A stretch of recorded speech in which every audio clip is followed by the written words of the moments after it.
Taking forward the theme, Sadhguru, about the process inside and work outside.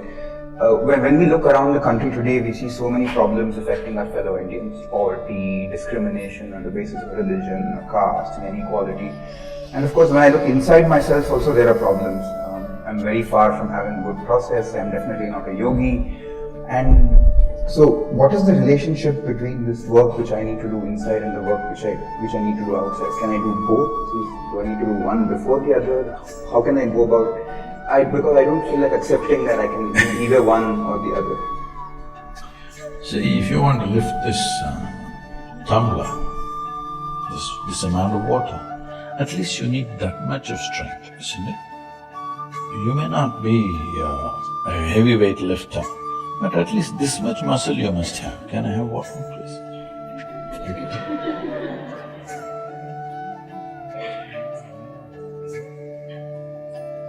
If you don't have this muscle, even taking up this cup won't happen, isn't it? So tell me, preparing to do something, the preparation should be before or after?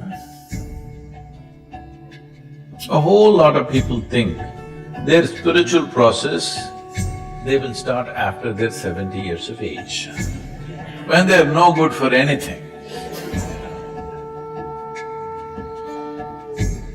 If you understand spiritual process as a disability, then that's the way to go.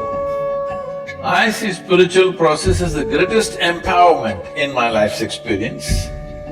I think it should happen at the earliest possible time. Unless you're planning to live elsewhere, those people who are in the upper strata, I'm telling you. If you're thinking you'll go there and live well, that's up to you. To put it in perspective, one of my projects, of the many projects, one of the projects is, before I fall dead, I want to make sure all the heavens are destroyed. Is that okay? No? You want to go there? Because I want to destroy the good food in the Hindu heaven. I want to make sure that people eat good food here. I want to destroy all those angels who are floating up in the clouds and the heavens. I want people, angelic people, to be here. And of course I want to destroy all those virgins up there. Because the very idea that there is a better place to live than this is a crime.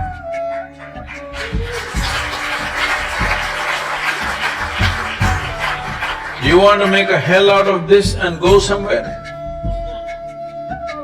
So, this is the fundamental issue. The issue is just this: if you want to do something, what can you do? You can only do what you are. Can you do something more? Can you? You can stretch yourself, but still only what you are, isn't it? So is it not important that first you enhance what you are? If you enhance this, activity will naturally happen. Right now, this is one complaint I'm seeing, and I'm seeing even in the universities, people are going like this. We didn't walk like this when I barely went, but the little I went, we were… I'm seeing people are walking like this. It looks like they're practicing their last posture. See, the problems of life have not yet hit you, okay? When you're in the university, they have not yet hit you. It's a very protected atmosphere. All you have to do is read some dumb textbook and write something. I'm not trying to belittle the study, but I'm saying the real problems of life have not yet hit you, right? The true challenges have not come yet. Here only if you're overwhelmed by this, how the hell will you live in the world, I'm asking? How will you take up any big issue? I'm saying, if you are an issue by yourself, obviously you will not take up any big issue and try to bring solutions, isn't it? First and foremost thing you must do is, in your life, you are not the issue, never. I am not the problem in my life. There are problems and problems. How many we can solve, we will see. All of them will never be solved. But how many can we clear in our life is a big question. But if you yourself are a problem, you yourself being problem means, see, I'm just meeting people every day, 50, 60 years of age, still they've not figured how to handle their thought and emotion. When are you going to get it? I'm asking. See, these are very fantastic faculties that only human being has, right? No other creature can think like us, no other creature can emote like us. They're very limited stuff. Here it is so evolved, now you're suffering that immensely.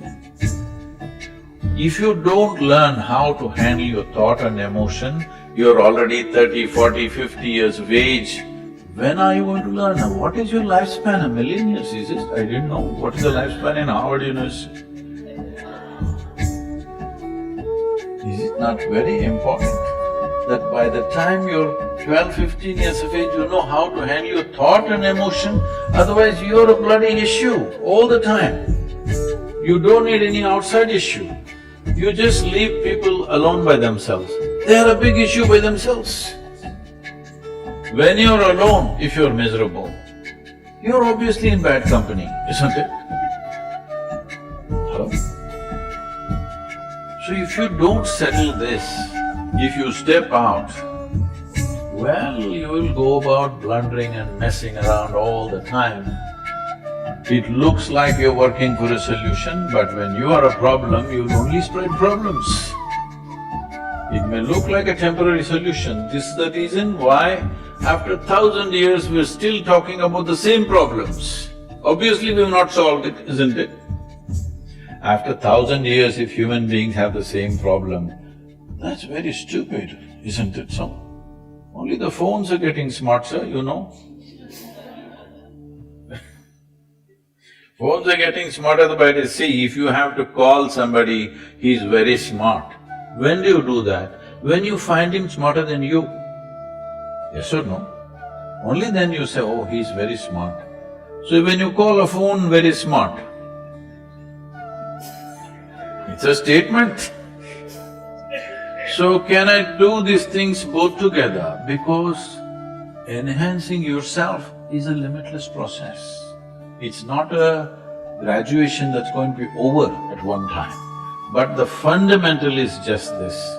Human beings are going through variety of suffering. Well, those who are in situations of famine, war, those things, let's keep it aside. Fortunately, still it's a small population, all right? If you don't take care of it, it could become very large. That is one thing, we will keep them aside. Krishna is talking about even they're not being bothered on the battlefield. That's a different matter, I won't take you that far. We will give a margin for them. But those of you who had breakfast in the morning, what is your problem? Hello? In India, in southern India, where you come from, in the villages if you go, people will come and inquire, "Ota madra? Ota aita?" Yes? Saptingla? What this means is, the only question they will ask you is, have you eaten? Because after you've eaten, what is the problem?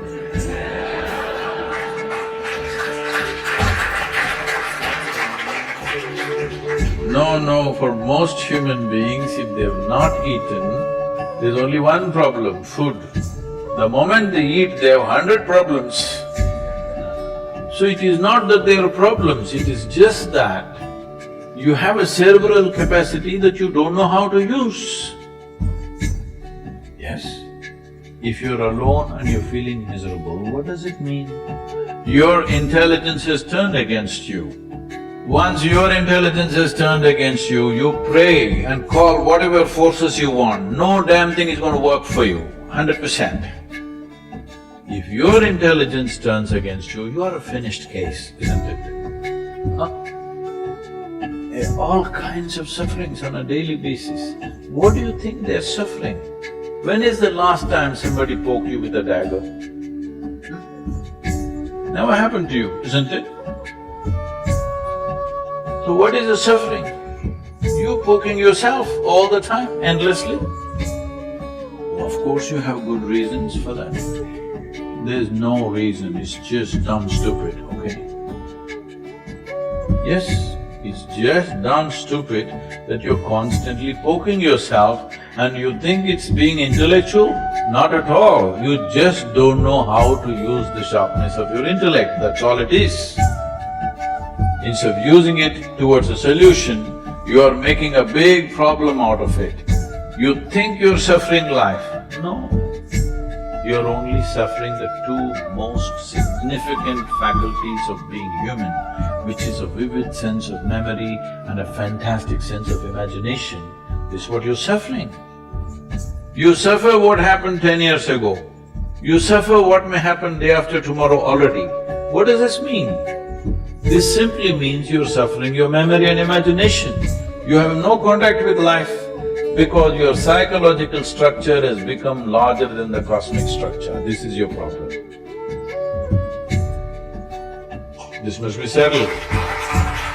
Especially if you're going to get into public life, it's very important you settle this damn thing that you're not the problem.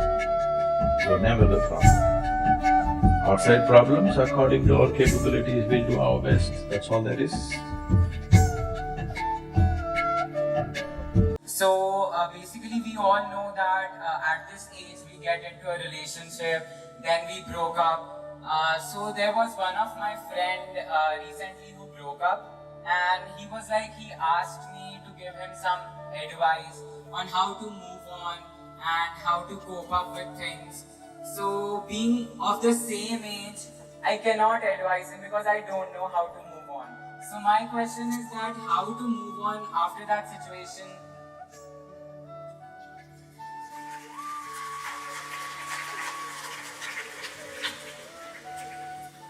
Well, somebody else has moved on.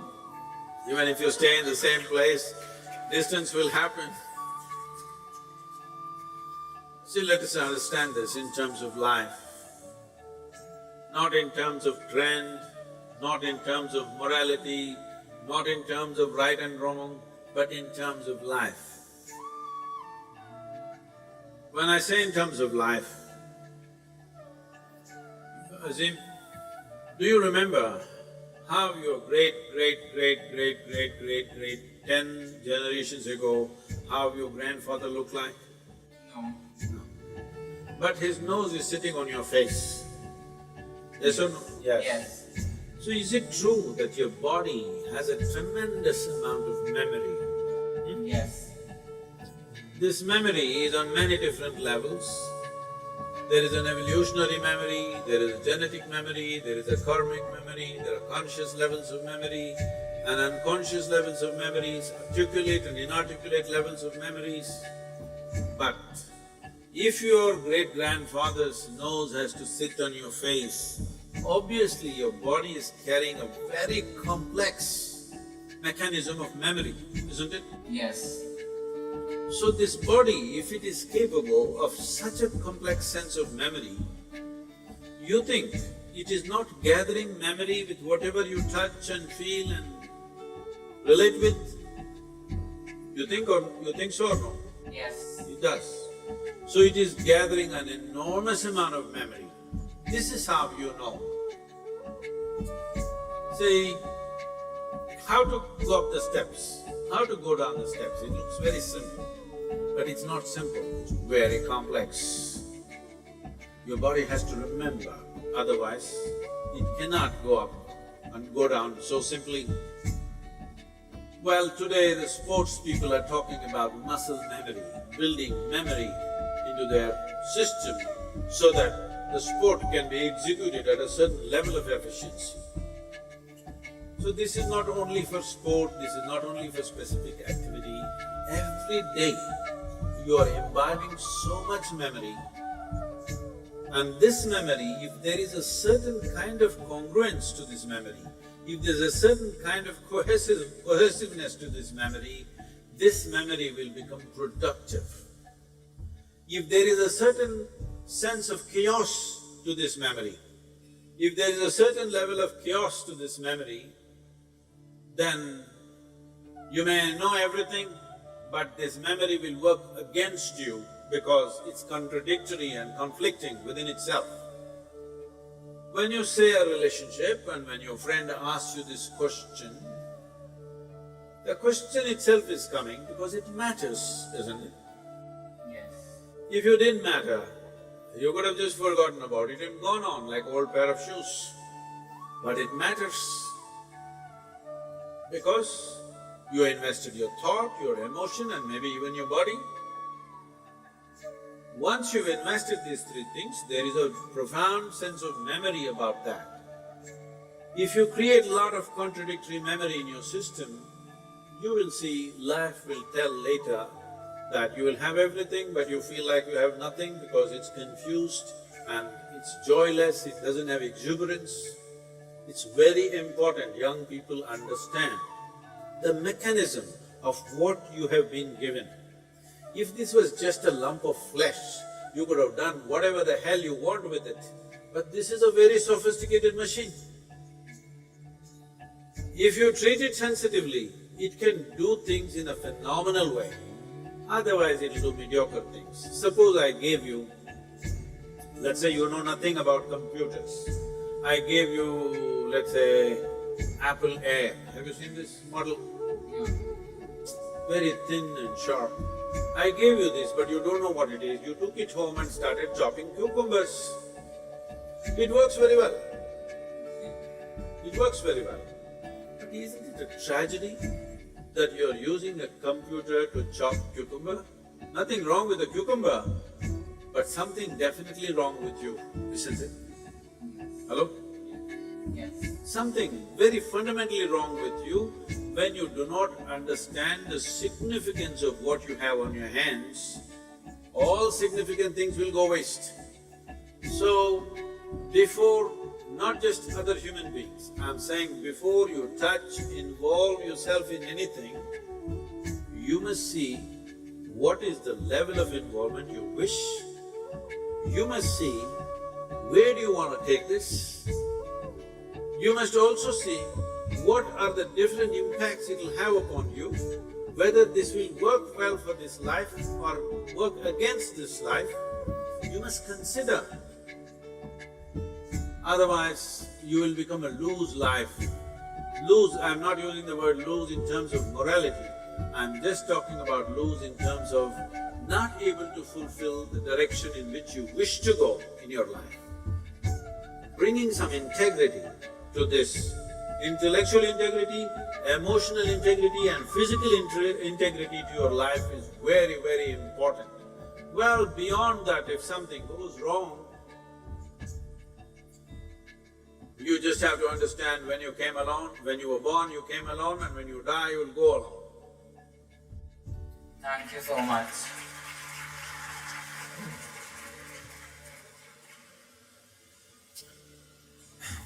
And this girl, she can't live without asking the question, please give it to her.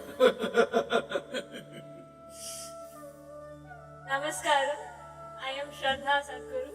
My question is, I am pursuing science, and when I talk about yoga and doing Shambhavi in my college, people kind of look down upon me, saying, you are a science student, how can you talk about these things? How can you live sensibly?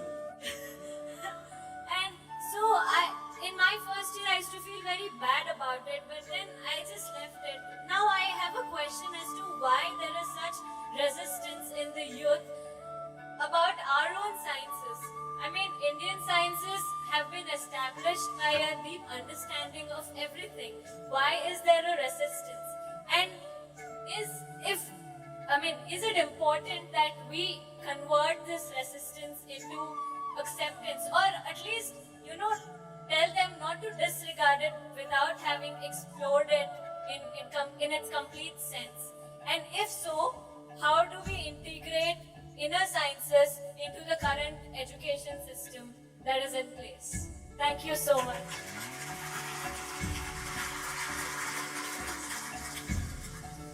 See, unfortunately today, we have a constipated perception of what is science or what is scientific.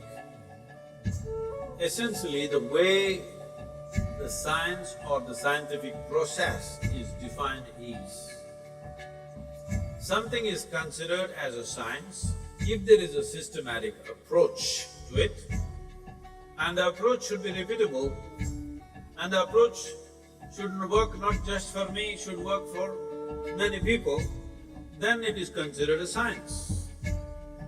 So science is fundamentally physics, but there are other sciences which have evolved out of it. Biological studies are there, psychological studies are there, social sciences are there. So anything which has a systematic approach and is applicable not just to one person but to a larger number of people becomes a science or a scientific approach. In that sense, there is no science which is a larger application except physics. There is no other science, or even physics. There is no other science which is as largely applicable as yogic sciences. It is just that the yoga that people have heard about today is a rebound from the American coast. So they think yoga means wearing Lulu pants and going around, it's a kind of a fashion. No, yoga means this. I want you to listen to this carefully because this is not just something that you can explore in a casual atmosphere like this. Yoga literally means union. What does union mean? The very body that you carry right now. One day somebody is going to bury you or burn you, smoking or non-smoking, we will do it. Yes or no? Either we do this or that. Will you become part of the earth? Hello? How come now you are not part of it, I'm asking? Even now you're part of it, isn't it? You're just a small outcrop of this earth. Only because you were given the ability to be mobile, you lost your sense. You thought you were a world by yourself. If you were stuck like a tree, I'm sure you would have understood you're part of the earth, isn't it? Just because the planet gave you the freedom to move, how stupid we became. It's not just with body, it is so with the entire universe. It is not just with the physical form, so with every aspect of you. The yoga means union. What it means by saying union is, it is a science of how to obliterate the boundaries of your individuality so that you become a much larger life than what you are right now. Either you can live here as a constipated life.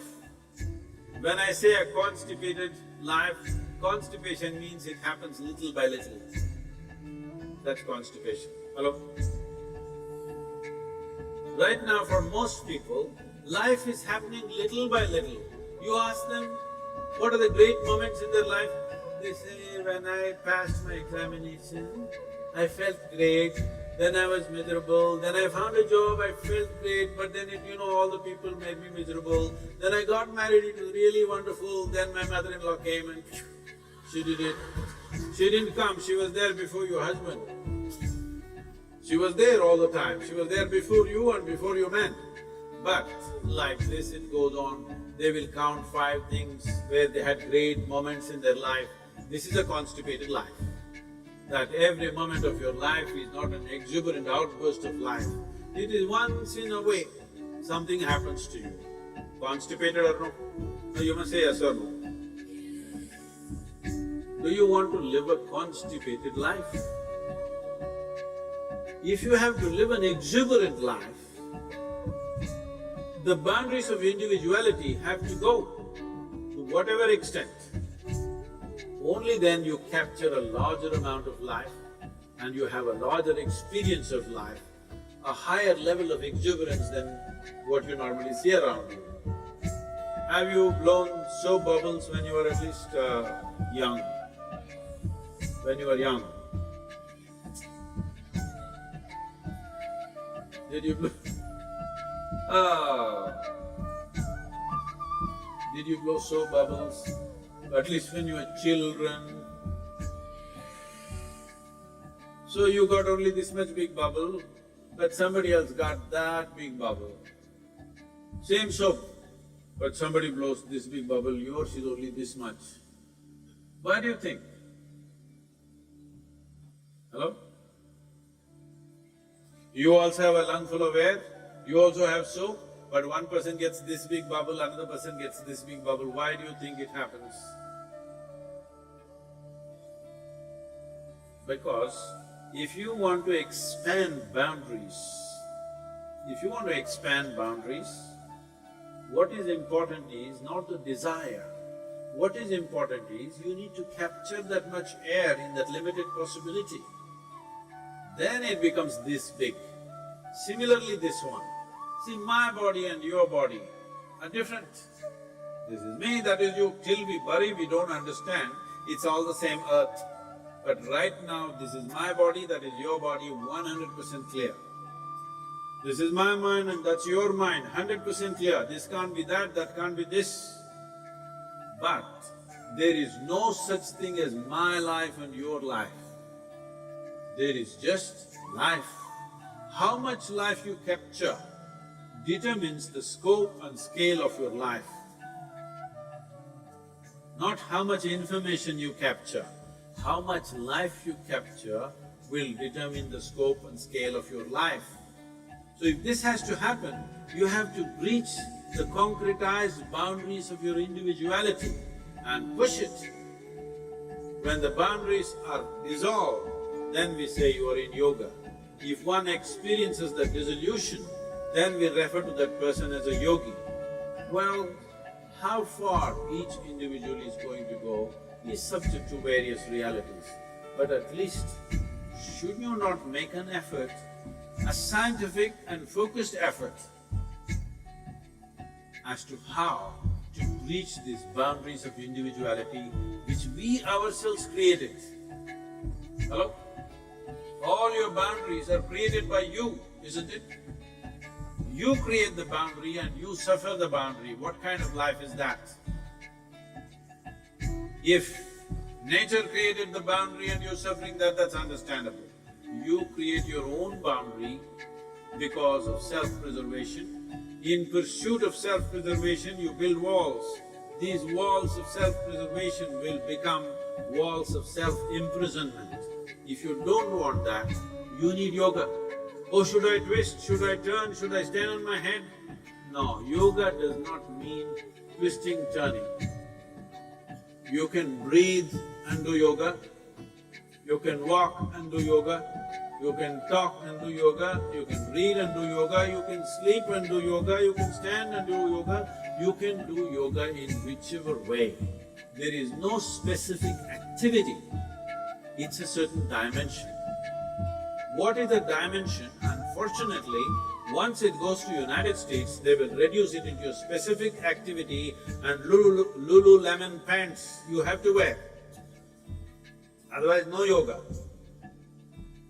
People keep asking me, even yesterday somebody asked me, Sadhguru, how many hours of yogasanas do you do? I said 20 seconds. What? Only 20 seconds? Yes. Actually, it's true. I do only 20 seconds of sadhana every day. I wake up in the morning, if I sit up just for 20 seconds, I'm done. Then I don't do yoga rest of the day? No, I live yoga because my entire life is to constantly wipe away the boundaries within myself and within everybody else. This is yoga. What we are doing here is yoga right now.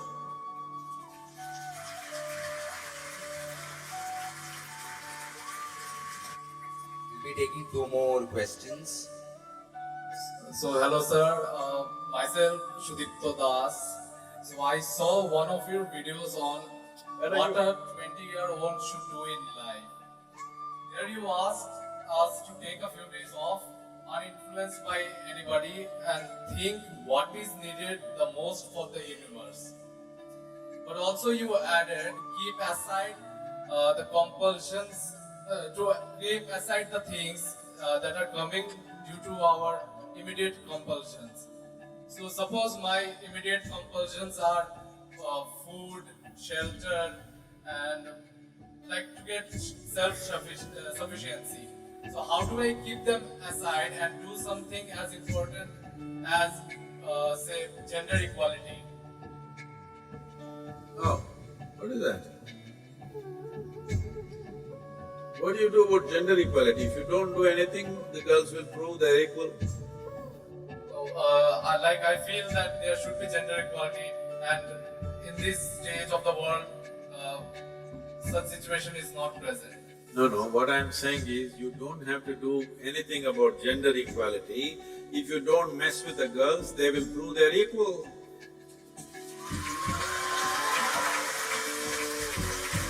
Unfortunately, many times they will prove they're little more than you.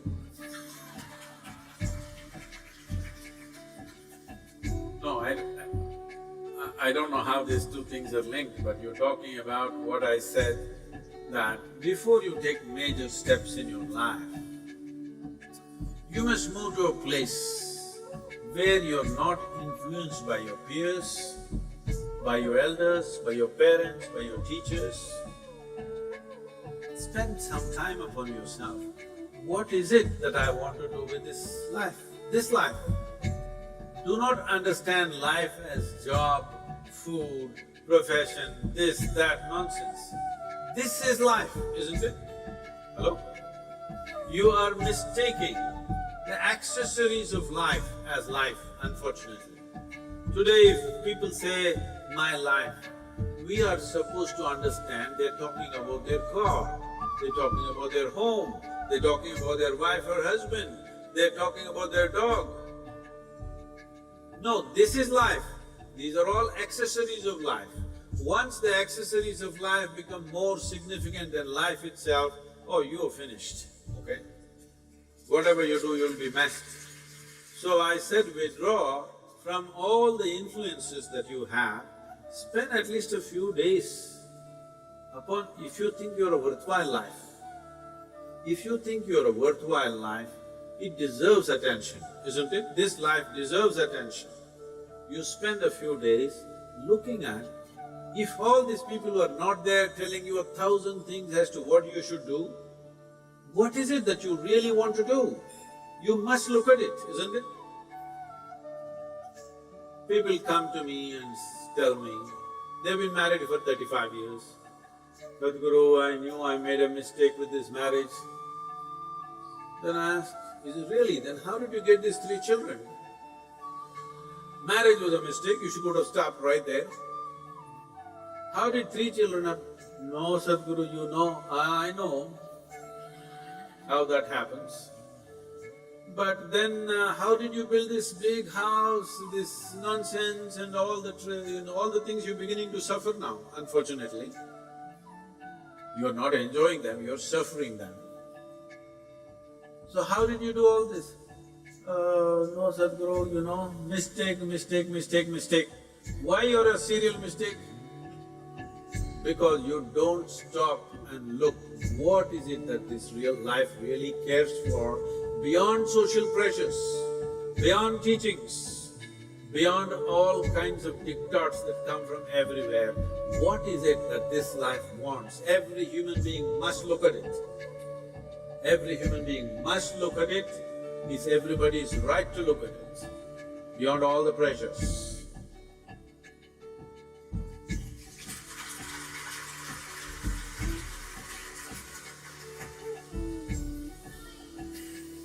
Someone please. That's it. This will be the last question.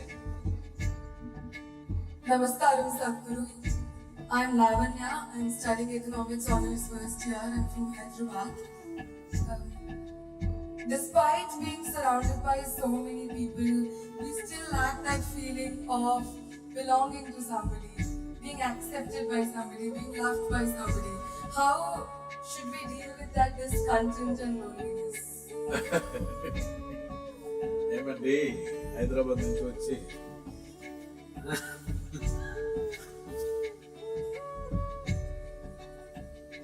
say,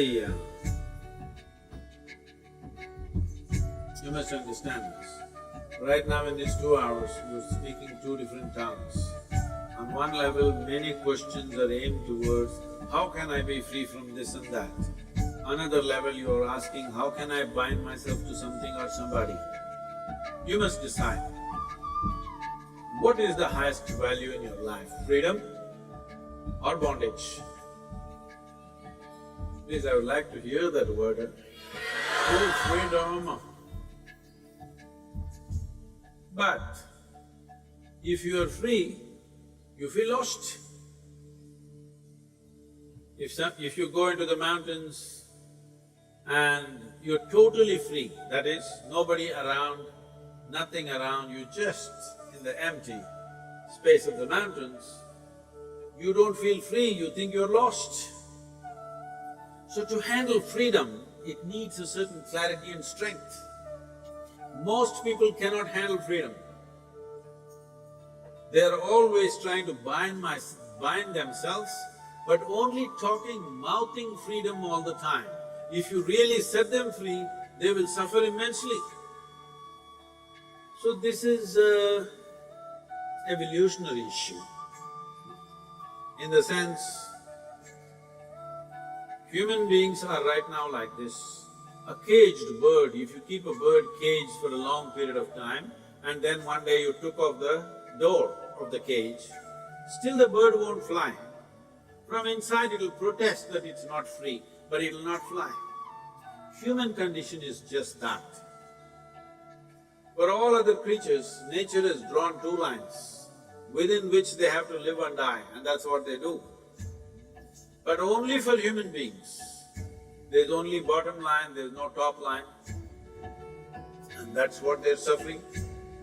If their life was also fixed, like every other creature's life, they wouldn't be stressed, they wouldn't be anxious, they wouldn't be struggling how to handle their own intelligence.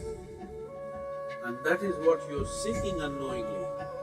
You may seek it in the form of relationships, you may seek it in the form of profession, you may seek it in the form of nationality, ethnicity, community, God, heaven, hell. All you're trying to do is draw an artificial line which does not exist. Because freedom needs courage. Freedom needs a certain madness. If you're very sane, you cannot be free because you will go between the 2 lines of logic. To be free, it takes a lot of strength. That if you… First of all, what needs to happen if you want to be free is, do you understand that all human experience has a chemical basis to it? Hello? What you call as joy is one kind of chemistry, misery is another kind of chemistry, stress is one kind of chemistry, anxiety another kind of chemistry, agony one kind of chemistry, ecstasy another kind of chemistry. At least ecstasy, you know it's another kind of chemistry. I hear. So, your experience of life has a chemical basis to it. This is a more superficial way of looking at it. There are other dimensions to it, but for your understanding. Or in other words, what you call as myself right now, you're a chemical soup. The question is only, are you a great soup or a lousy soup? Yes or no? Right now, if you have a chemistry of blissfulness, if you close your eyes, it's fantastic, if you open your eyes, it's fantastic, if somebody is here, it's fantastic, nobody is here, it's very fantastic. Yes or no? But you have a lousy chemistry. If you look at them, if they smile at you, it's nice, not fantastic. If they look at you like this, suddenly it's a problem. If these people are happening just the way you want, your chemistry is reasonably balanced. If they do something that you don't like, boom, it goes somewhere else.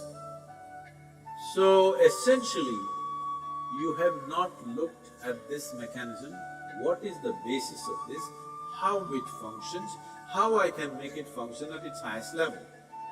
Right now, let's say you really blissed out like me.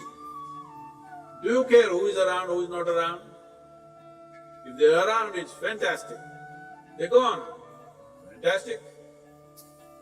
Because your experience of life is no more determined by what you have and what you don't have, whether it's people or things or food or this or that. It is not determined by that. Once your way of being is not determined by anything outside of you, then there is no such thing as loneliness. But you will enjoy your aloneness because whether you like it or you don't like it, at this young age, it's a little difficult to understand this, whether you like it or you don't like it. Within this body, you're always alone, isn't it? Whether you do interaction or intercourse or whatever, still you're alone in this body, yes or no? Hello? If you don't learn how to handle this aloneness, you have not learned anything about life. This is the most beautiful thing.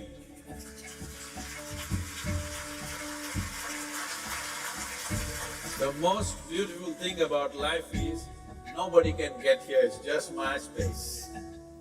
Yes or no? Isn't this the most beautiful thing? Nobody can invade me. They can capture me, they can torture me, they can do so many things, but they cannot invade me because I have a space which is just my own. Isn't this the most wonderful aspect of your life? Don't suffer that. That is the most beautiful thing.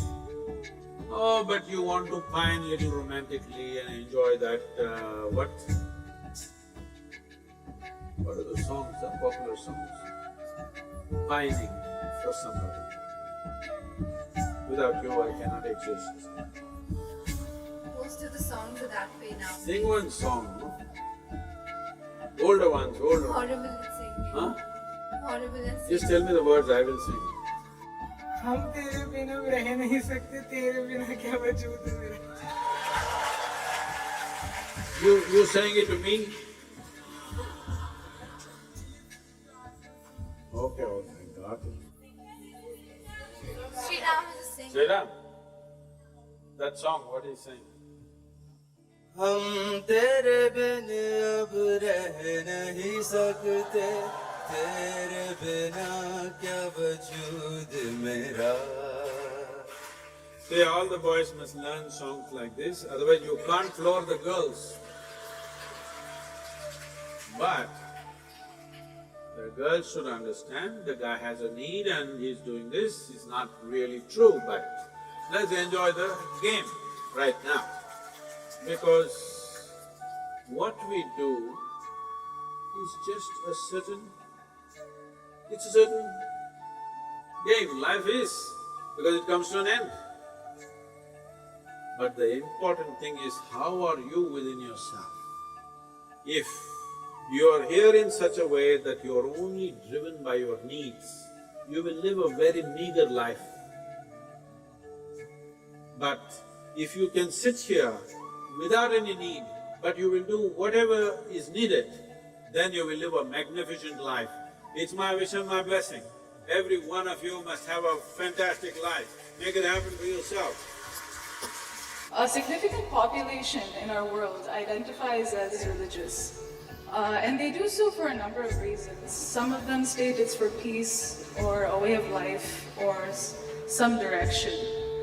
And they bring up their children with religion. They sort of imbibe values and principles using religion as a channel. But on the other hand, we have some people whose values are so deeply entrenched in religion that religion ends up becoming the first priority and humanity ends up becoming the second. And we see examples of this. For example, when people oppose inter-religion marriages or religious riots or in extreme cases terrorism. So why not live in a world without religion? Why not teach our children and the future generations values and principles without introducing religion?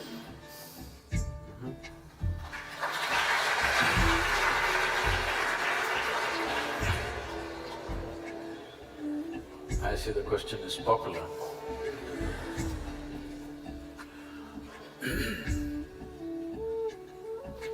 We need to understand this.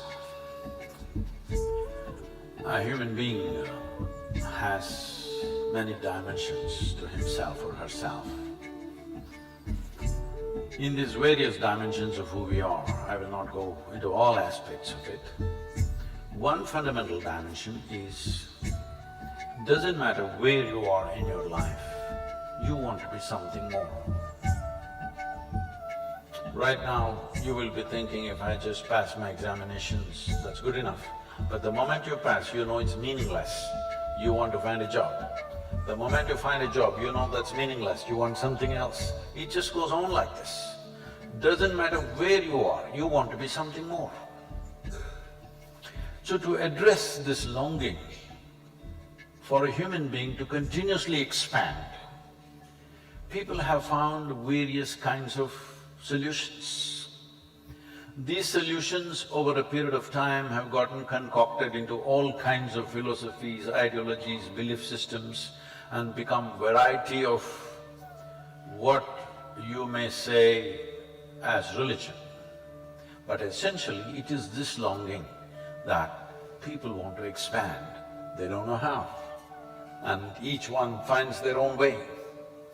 Now, today's way is, your idea of expansion is how many followers you got on the Facebook or Instagram. You have 1,000, you want 10,000, you have 10,000, you want 1,000,000. Well, that's your way, that's your religion right now. You need to understand this. Well, maybe in another 50, 100 years, there may be a FB religion.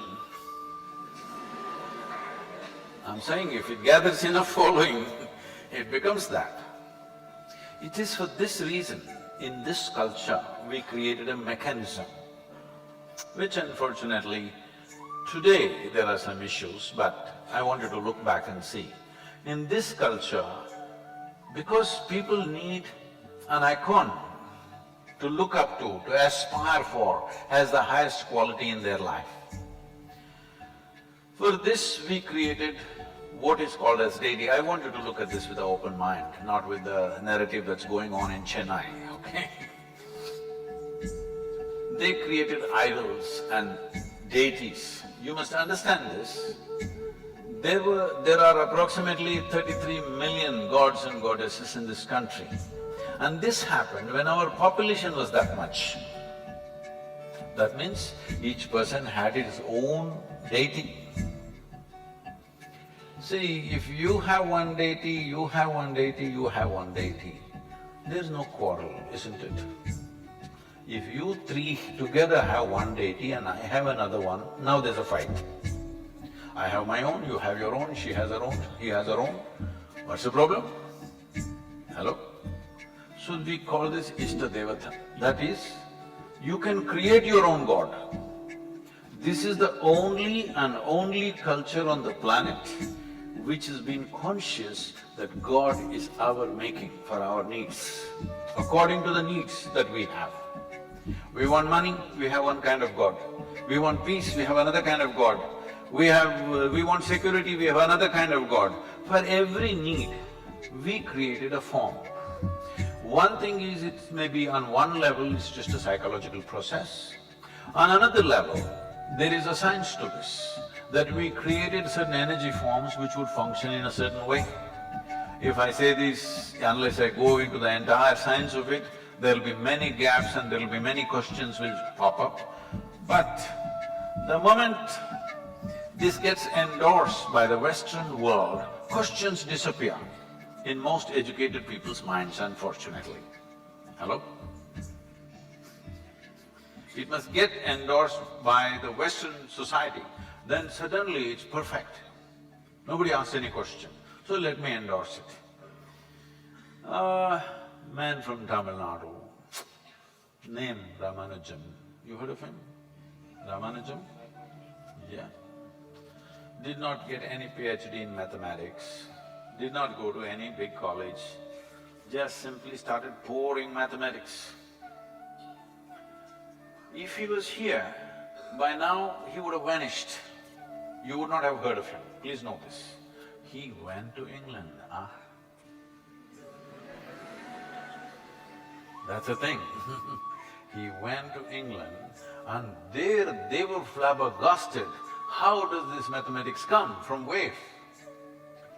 Well, a whole lot of things he himself could not explain, but the mathematics that he wrote down in his notebooks in 1908 got endorsed somewhere in 1994 or 96, saying that this math that he's talking about is the backbone for proving that there are black holes. I want you to understand, in 1908, there was no concept of black hole in the scientific community. Normally the way science proceeds is a concept, then a theory, then the math. But this man just poured out math for which there is no concept, there is no theory, there is no idea of that in anybody's mind, but he writes the mathematics for that. Sitting on his deathbed, he poured mathematics. People asked, where is this coming from? In his words, he said, my Devi bleeds mathematics. This is what he said. Because he is a worshipper of a certain deity. She's his window to the existence. So this is what deities are if they're properly created. People keep asking me, Sadhguru, where is all this knowledge coming from? You just have to open a window. What kind of window you find is up to you. But this is what energy forms were. Today, in some gross logic, very basic logic, people are trying to deny everything just because there is a certain amount of dogma gotten mixed up with this, certain amount of blind belief systems mixed up with this. Now you're trying to throw the entire thing out. This will be the dumbest thing to do, because the strength of this culture, the intellectual development of this culture and the achievements of this culture essentially depended on this, that we learn to open windows into cosmic space and know knowledge, not by book, not by learning, simply by sheer perception. So this is how the culture grew. You need to understand this is a godless culture. There is no the God in this culture. All the people you worship, your Rama, Krishna, Shiva, all these people are people who walked this geography at one time. You cannot say they did not walk because Rama is still having real estate issues.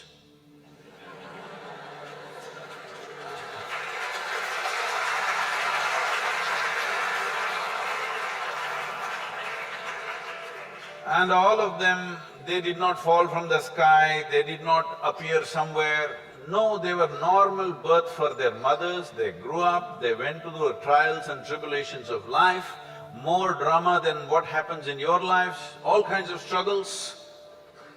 But the reason why we worship them is not because they were perfect human beings, they had all the troubles. But whatever the trouble, doesn't matter what life threw at them, their way of being was not disturbed, they were above it. And this is all you can do in your life. What life throws at you is not your choice, it'll throw all kinds of things at you. What you make out of it is 100% your choice. If you choose this, we will worship you in this country because you're free, because the only value we have in this culture, which this generation is forgetting, if you just talk to your mother, grandmother, for sitting down, standing up, they'll say mukti, moksha. Because the highest value is liberation, highest value is not God, highest value is not heaven, highest value is liberation, to become free from the process of life, to live here in such a way that life can do what it wants, but I will do what I wish consciously. It doesn't matter what life does, I will do only what I want. This is freedom. This is the only thing we value, this is the only thing we bow down to. This is not a religion, this is an empowerment of life. But various other places they invented and they said there's one God up there and he will manage everything for you. Well, do one thing, you leave your examination, engineering examination to your God, let me see how he handles it. So am I talking about atheism? No. I want you to understand, what is considered theism and what is considered as atheism are not two different things. Both of them believe something that they do not know. One believes there is God, another believes there is no God. Why are you so stupid and arrogant? Why can't you say you don't know? The fact is you do not know, isn't it? Hello?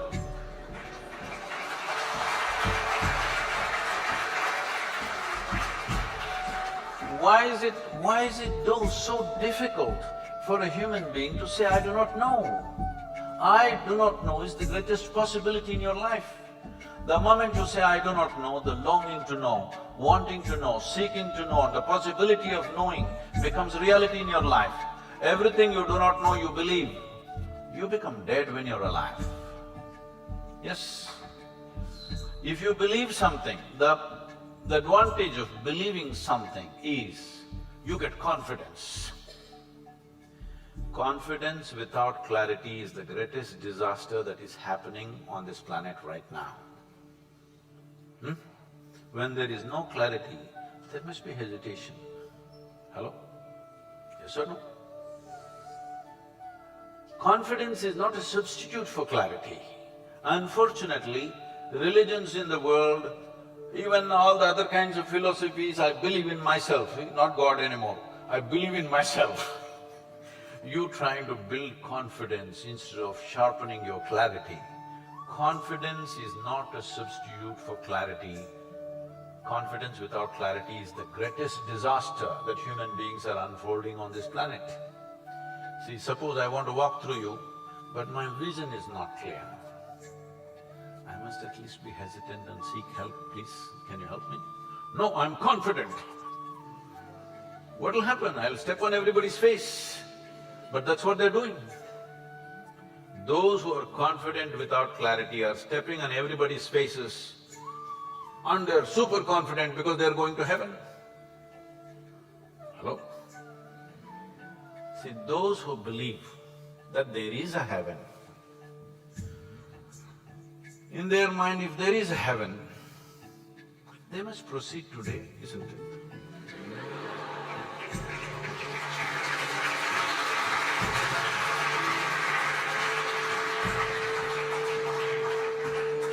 The greatest crime that has been perpetrated upon the humanity is the idea of heaven. That there is a better place than this to live. This is the worst idea that has destroyed humanity. You are not eating well, you have no food, don't worry when you go there. Lot of food. Your life is not good, don't worry, when you go sit in God's lap, everything is fantastic. No, I want you to know, either you can make this into heaven or you can make this into hell. It's in our hands. Are we going to turn this into heaven or hell? This is the only place. The idea that there is a better place is the disastrous idea. If there is a better place, please go now. Hello? Why are you staying here and talking about better place? Why are you asking me to go? Why don't you go? Hello? If genuinely you're dead sure there is a better place, you must go right now, isn't it? Now you want other people to go. What is this? So these kind of nonsensical ideas have been flown for too long. It's time to end it. But this is not atheism or theism. This is just being a sensible human being. What I know. What I do not know, I do not know. What's the problem?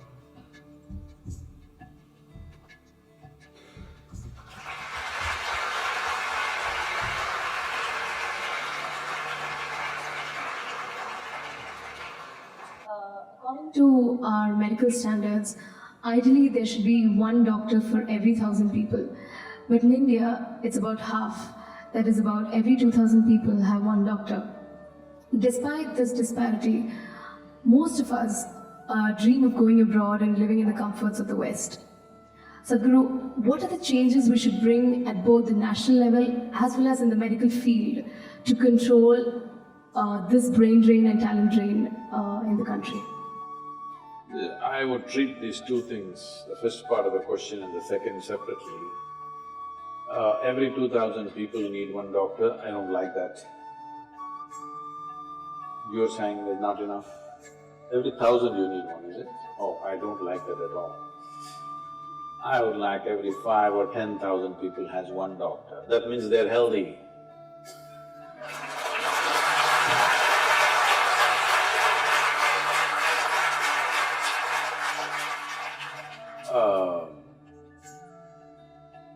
Recently, because we are working to see how to bring preventive care into hospitals, large hospitals, so we are working with a large group, the Apollo group. The chairperson came to meet me along with his whole team, and he was telling me situations how young doctors, particularly cardiologists, having heart attacks and dying. He was talking about an incident where a 30-year-old doctor was driving home. On the way, there was their own cardiac care center, something was there. But he did not realize that he needs it, because we always think somebody else needs it, all right. He went home, parked his car, got down, took 3 steps, collapsed right there in front of his house door. By the time his wife came and opened the door, he died. Like this, he said, these things are happening very often. When this came up, I just started thinking, oh, do we have such a possibility? Because we have over 4,000 or 5,000 people living in the yoga center, and every day at least 10 to 12,000 people are coming and going.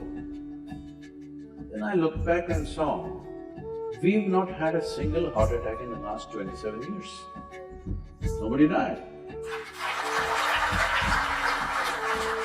Then I said that except for a few old people beyond a certain age, no young person ever had a heart attack here, especially they did not die of cardiac stuff. Then Sadhguru, that's why I'm here. So I don't like for every 1,000 people one doctor. Maybe it'll give you a job, but it is not necessary. We need to bring a culture of health. How we eat, how we sit, how we stand, how we breathe. If you bring this into the social life, you won't need so many doctors. See, I want you to understand, I'm not saying this with any prejudice against you, my father is a physician, all right? Among many things that you do, professions, various professions that we do, this is very vital service when people are unhealthy or people are unwell or something happens. But at the same time, for any given society, it is not a productive possibility. It is because people are getting damaged in some way, you're fixing, all right? So do you need better cars on the road or do you need more mechanic shops? Something you must decide, isn't it? We need to cultivate a better sense of health. Health, everybody must understand, is their basic responsibility. It is not medical industry's responsibility. It is every individual should understand, this is my responsibility to be healthy, this must be built from early childhood. I'll tell you, if everybody invests just 30 minutes every day for their physical well-being, simple process, if they do, most of them won't go to the doctor. The frequency of going to the doctor will come down dramatically, dramatically. So every 1,000 people need one doctor, I don't go by that. To keep him busy, they must be falling sick, isn't it? Because once he sits there, you have to keep him busy. It's an investment of a person in the nation. So, if we work for healthy societies, we don't need so much of medicine. Definitely we need it. No human being will go through their life without ever being sick, all right? It'll always happen. But at the same time, how sick do you get? How often do you get sick? This is not to say boastful things, but in these 37 years that I've been active, that literally every day, 7 days of the week, 365 days, I have a schedule, normally 18 to 20 hours a day. I have not cancelled one event because I was not well. This doesn't mean I didn't catch a flu, this doesn't mean I didn't catch a flu, it doesn't mean I didn't get some fever, it doesn't mean I didn't get a toothache. All this happened. But they never stopped my schedules. They don't even today. Because there is a way a human being can take charge of their own bodies, their own minds. If we don't bring this into the society, then we've just lowered the human potential, especially in our country. Because I want you to understand, in this country, the only resource you have is human resource. People and population is all you have. For 1.4 billion people, you don't have a piece of land for everybody. You don't have enough mountains, you don't have enough rivers, you don't have enough forests, you don't even have a piece of sky for 1.4 billion people. Yes, but we have people. If we upgrade these people to a higher level of performance and living, we could be a miracle. But if you leave them just like that, unfocused, unhealthy and whatever, we are a recipe for disaster. Yes or no? All we have is people. So upgrading the people involves various things, but the most fundamental thing is health. The people are healthy. Today, there are issues of malnourishment, there are issues of people by choice eating bad food.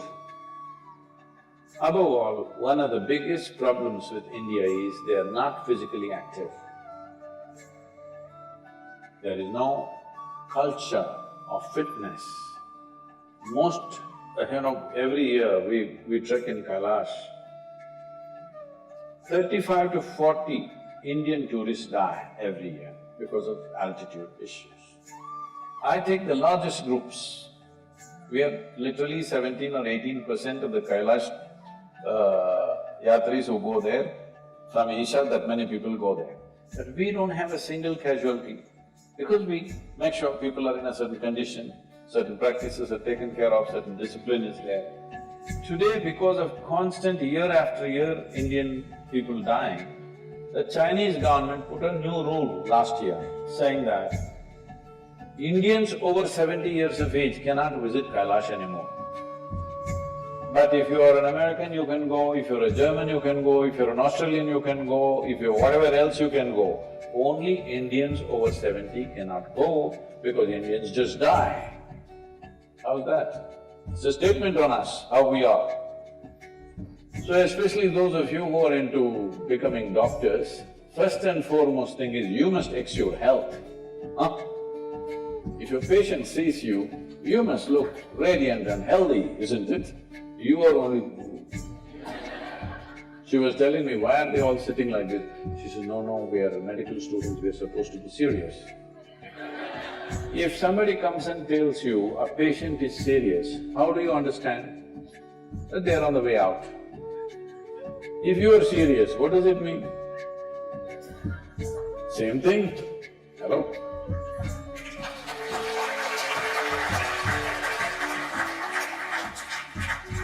There is substantial medical and scientific evidence to show that only when you're in a pleasant state of experience, your body and your brain works at its best.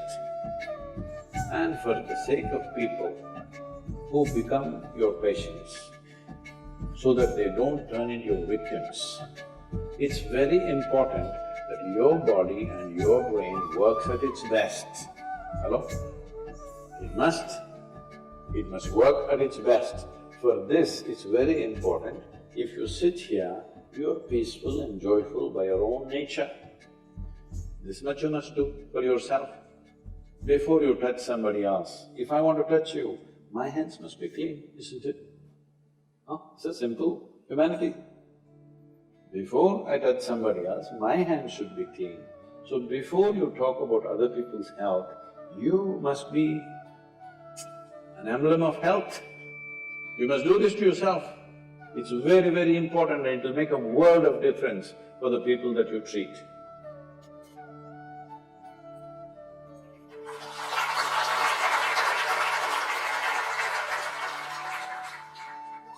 Sadhguru, we have heard many stories of people who enter into a deep state of meditation and they forego basic human necessities like thirst and hunger for several months together. But science says that a person can die within 10 days of not drinking water. So can you please explain us how such a state of metabolism can be attained? For this you will have to bend your mind a little bit, because it's not in your textbook like this. Just day before yesterday, somebody sent me a message from the yoga center. There is something called as Dhyana Linga. This happens very often, but this happened to a foreign national, so the message came to me little concerned. So this person went and sat in Dhyana Linga at 7 o'clock in the morning, because everybody gets only a 15-minute slot to sit there because of the number of people. She sat there at 7 o'clock in the morning. She did not move till 3 p.m. How many hours is that? 3 plus 8 hours. She just sat there unmoving. She didn't realize that she's sitting that long. She thought she's going to sit for a 15-minute slot. So they sent a message to me, Sadhguru, like this, she's not moved, should we disturb her? I said, leave her alone, it's okay. Like this it happens. Once it happened, I sat down, way back. I thought, this was new to me also at that time, I thought I'm going to… I sat there for 25–30 minutes. When I opened my eyes, a huge crowd in front of me in a village, garlands around my neck, they're all trying to pull my legs, in India. India being what it is. And the moment I open my eyes, somebody wants to know about his business, somebody wants to know when his daughters will get married, all kinds of things. Then I said, where did all you idiots come from? They say, you've been sitting here for 13 days.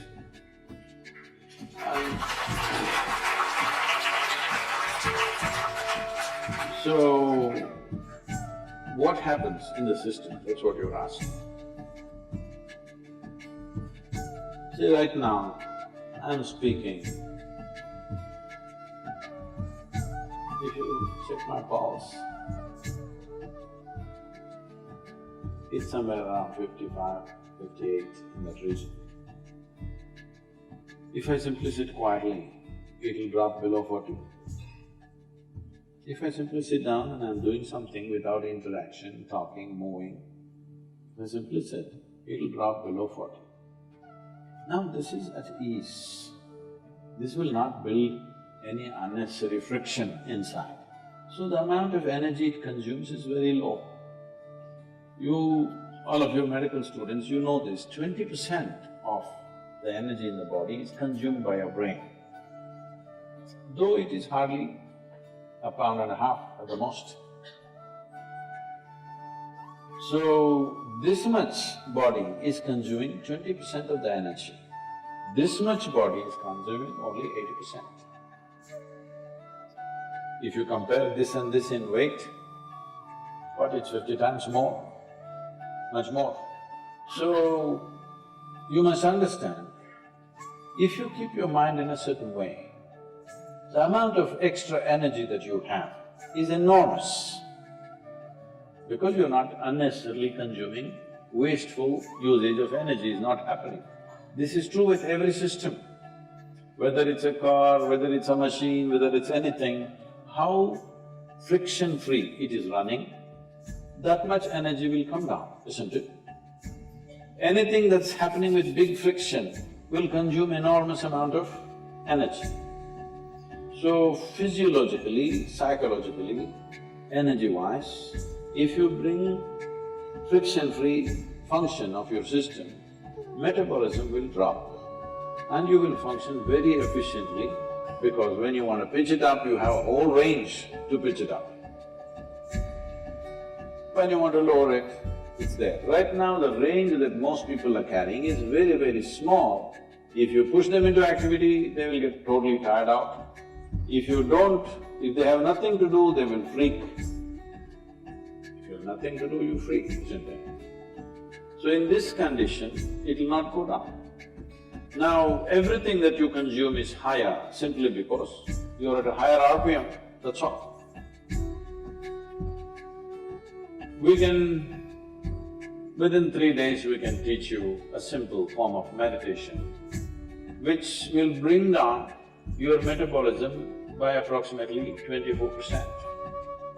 This is the highest drop that you can have in conscious states of meditativeness. If metabolism drops beyond that, you will not have any sense of body. If you sit here, you have no sense of body. It is from this that a yogi is sitting. See, if you sit down here, even if you don't have a watch, your legs, your back, your bottom, everything is keeping time, isn't it? Hello? You don't need a watch. If you sit here for 3 hours, you know you need to get up. Body knows. So, someone is sitting for hours or days because there is no sense of body. Why there is no sense of body is not only because of drop in metabolism, it is also the intensity of your energy which is not biological energy. Another dimension of energy is fully intense. Once it pervades the entire body, you have no sense of body. If I go into a program 10 hours, 12 hours, I am the only one continuously drinking water, but I am the only one who will not go to the restroom. I am the only one who will not take a break. Everybody, every 2 hours they take a break and come back. Simply because how identified you are with your physiological process determines these things to start with. But there is also sadhana, there is also certain work to be done with your system. So everybody may not be willing to do that level of sadhana, but everybody must do some sadhana. Something so that what you wish to do, you can do effectively. Whatever it is in your life you wish to do, you must be able to do it as well as you can. What the hell you do is not my concern, but whatever the hell you're doing, you must do it well, isn't it? Hello? You must do it well. That's very important for a human being, that we must do it well. So for this, it's very, very important that your own body and your own mind is not an impediment. Your own body and your own mind doesn't trip you all the time. There must be platforms on which you stand. Right now, people have sunk into it. This is a platform, it's good. Suppose it lets you sink into it, it's not a good place to sit and talk, isn't it? It's holding it up, so it's nice. Your body, your mind should hold you up all the time. If that happens, your dependence on the outside will come down. And also, water is not always consumed through the mouth. Body consumes water in so many ways. If you activate the system in a certain way, it consumes energy. Right now you're eating food, drinking water, breathing air, everything for what? To generate energy.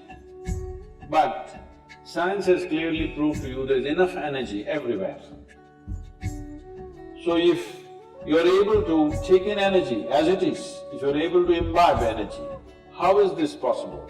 The word yoga means just this. The word yoga means you're beginning to obliterate the boundaries of your individuality. Right now, this is me, that's you, 100% clear, isn't it? Why? Because you think this body is me, that body is you. This is a clear boundary. My body and your body has a clear boundary. My mind and your mind also largely has a boundary. Here and there we may overlap a little bit. But there is no such thing as my life and your life. Have you ever blown soap bubbles, or were you a serious boy even when you were in school? No. Did you blow soap bubbles? Let's say we sit here and blow soap bubbles. You got this big bubble, I got that big bubble. Now I say, this is my bubble, that little one is yours, this is my bubble. Oop, it went. Now I don't say this is my air, that is your air. Life is just like this. This is a living cosmos. You captured some, I captured some. How much you capture will determine the significance and the quality of your existence. I want you to understand this clearly. How much of life have you captured will determine this. You may have a big brain, you may have a huge intellect, you may have a lot of knowledge, but you will not still live a significant life. Only if you capture a lot of life, if you're a big bubble, then it's significant. If you have a big body, other people may look at you and say, he's very big, but within you, that will not be the experience. If you have a big brain, people think, oh, he is very smart, but within you, you will not have a significant life. Only if you capture a huge amount of life within you, then if you sit here, simply if you sit here also, it's too fantastic. When it's like that, whether you open your eyes, close your eyes, whether you do something, you don't do something, it doesn't really make a difference to you. Only then you will live in the world as not being a vested interest, because what you do and do not do, what happens to you and does not happen to you, does not determine the quality of your life. That is when we can really trust you, isn't it? Otherwise we don't know why you're doing the surgery. I mean, these question marks have come, isn't it? Can I tell you a joke?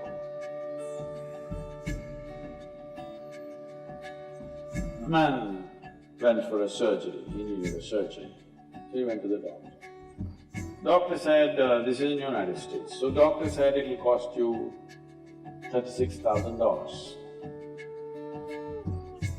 Then he said, doctor, I cannot pay that, I don't have insurance. Then doctor said, don't worry, you pay $3,000 per month. The patient said, but that looks like a car payment, you know, installment to buy a car. The doctor smiled and said, yes, I am buying